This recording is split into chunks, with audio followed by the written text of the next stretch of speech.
అందరూ నమస్కారం అండి. ఇంటి పక్కనే కొంచెము స్థలం ఉంటే ఒక మునగ చెట్టు కొమ్మ తీసుకొని వచ్చి నాటుకున్నారు. ఆ కొమ్మకు కొంచెం పశువు పేడ అంటే పేడ తీసుకొని వచ్చి దానికి అతికించుకున్నారు. అతికించిన తర్వాత అలా చెట్టు పెరిగిన తర్వాత చూడండి కాయలు ఎన్ని కాయలు కాసాయో చూడండి ఒకసారి. ఎవరైనా మీరు కూడా కొంచెము స్థలం ఉంటే మీరు కూడా తెచ్చుకొని కొమ్మ ఎటువంటి కొమ్మ తీసుకొని ఇక్కడ నుండి ఇలాంటి కొమ్మ తీసుకొని కొంచెం పేడ అతికించామనుకుంటే అది అంటులాగా అతుక్కొని చెట్టు పెరుగుతూ వస్తుంది. పెరుగుతూ వచ్చిన తర్వాత ఒక సంవత్సరం తర్వాత మనకు కాయలు వస్తాయి. కాయలతో పాటు ఈ మునగాకు కూడా మనం చేసుకొని ఫ్రై చేసుకొని చేసుకోవచ్చు, తినొచ్చు. అలాగే ఇప్పుడు చూడండి కాయలు ఎన్ని కాసాయో చూడండి ఒకసారి మీరు గమనించండి. ఇది చూడండి, ఈ అబ్బాయి తెచ్చుకొని నాటుకున్నాడని చెప్పాడు మా వాళ్ళదే. ఇప్పుడు చూడండి కాయలు చూడండి ఎన్ని కాయలు ఉన్నాయో ఒకసారి చూపించండి.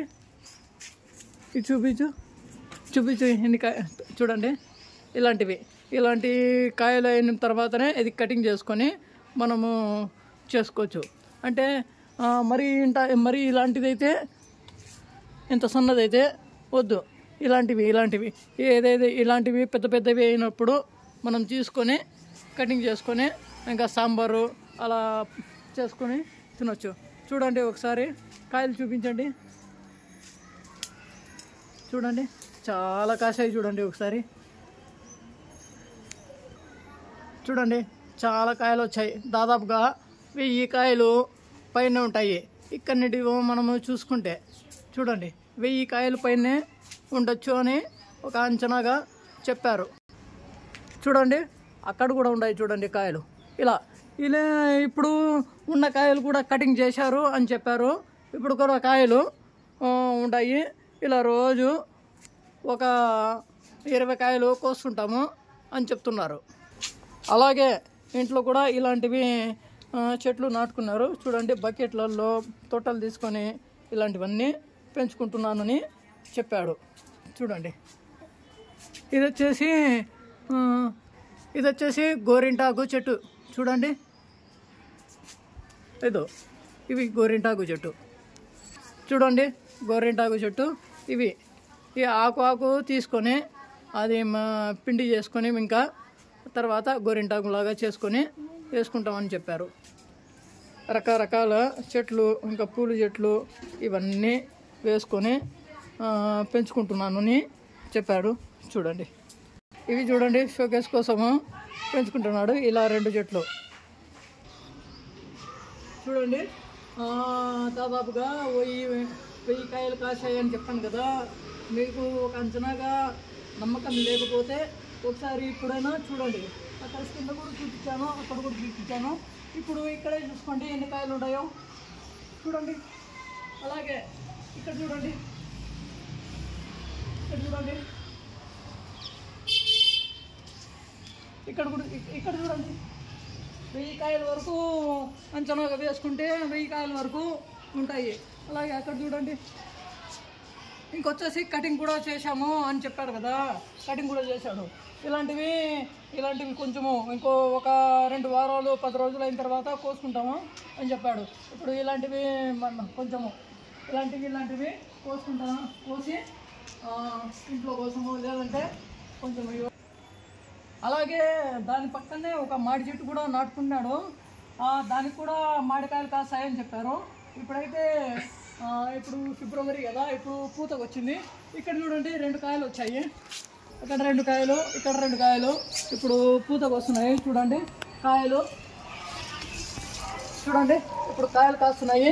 ఇక్కడ చూడండి, ఇక్కడ చూపించు కాయలు వచ్చాయి. చూడండి ఇలా ఇంట్లో కోసమే కొంచెం స్థలం ఉంటే ఇలా ఒక చెట్టు ఈ ఒక చెట్టు మామిడి చెట్టు తీసుకొని నాటుకున్నాడు అని చెప్పండి.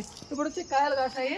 ఇప్పుడు ఇది వచ్చేసి సంవత్సరానికి ఒకసారి కాపు వస్తుంది అని చెప్పాడు. ఇవన్నీ మామిడికాయ పచ్చడి కోసం అయితే బాగుంటాయి అని చెప్పాడు. బెరిసే చెట్టు కాదు, మామిడికాయ పచ్చడి చేసుకున్న దానికోసము అని చెప్పాడు. చూడండి పూత కూడా చాలా బాగా వస్తుంది. ఎవరైనా మీరు కూడా కొంచెము స్థలం ఉంటే, ఇంటి పక్కన స్థలం ఉంటే ఏదో ఒకటి మీరు ఆలోచించి పెట్టుకోండి. ఇదైతే చాలా బాగా కాస్ట్ ఉంటుంది. దీనికైతే స్ప్రే కూడా చేయాల్సిన కూడా అవసరం లేదు. దీనికి కూడా స్ప్రే చేసుకుంటే ఇంకా మనకు మంచిది. కాయలు పూత నిలబడడం కోసము మనము స్ప్రే చేసుకోవాలి. ఈ మాడి ఎరువు కూడా స్ప్రే చేసుకుంటే మనకు మంచిదే. ఎందుకంటే బంకలాగా ఆ మంచు ఎక్కువ పడినప్పుడు మనకు పూత రాలిపోతుంది అన్నమాట. ఆ పూత రాలకుండా ఉండడం కోసము స్ప్రే చేసుకుంటే తప్పకుండా ఆ పూత నిలబడి మంచి కాయలు మంచి దిగుబడి వస్తుంది. కాబట్టి ఈ బాబుకి తెలియదు కాబట్టి నేను చెప్తున్నాను, స్ప్రే చేసుకుంటే మంచిది అని చెప్పారు. అలాగే ఇప్పుడు చూడండి, దీనికైతే స్ప్రే ఏం లేదు, ఏం కొట్టింది ఏం లేదు అని చెప్పారు. దీనికి కూడా కొట్టలేదు, అంటే కొట్టుకుంటే మంచిది అని చెప్పాను. చూడండి చాలా బాగా వచ్చాయి కాయలు. ఎన్ని కాయలు వచ్చాయి, ఇటు కాయలు అటు కాయలు ఇటు కాయలు. ఎవరైనా మీరు కూడా కొంచెం స్థలం ఉంటే నాటుకోండి. ఇక్కడ వచ్చేసి ఇంకొక చెట్టు ఈ నాటుకున్నారు చూడండి. ఇది కూడా ఈ చెట్టు పూలు కూడా వస్తున్నాయి. ఇక్కడ చూడండి పూలు వస్తున్నాయి. ఓకే, మీరు కూడా కొంచెం స్థలం ఉంటే చూసుకొని ఏదో ఒకటి ఇలాంటి కొమ్మ తెచ్చుకొని, ఇలాంటి మంచి కొమ్మ తెచ్చుకొని ఇంతవరకు తెచ్చుకొని కొట్టేసిన తర్వాత దానికి ఒక ఇంతవరకు లోతు తీసి కొంచెము పేడ తగిలించుకుంటే, కొంచెం నీళ్లు తోసుకుంటుంటే ఆటోమేటిక్గా అదే వస్తూ ఉంటుంది. అలాగే చేయండి. మీరు కూడా ఎవరైనా పెంచుకోండి, మంచి కాయలు వస్తుంటాయి. ఇంట్లో కోసము, బంధువుల కోసము, వీళ్ళకు తినడం కోసము బాగుంటుంది. Okay, thank you friends. ఈ వీడియో నచ్చినట్టయితే లైక్ చేయండి. అలాగే అవసరం ఉంటే సబ్స్క్రైబ్ చేసుకోండి. చూశారు కదా కొంచెం స్థలంలో ఎంత బాగా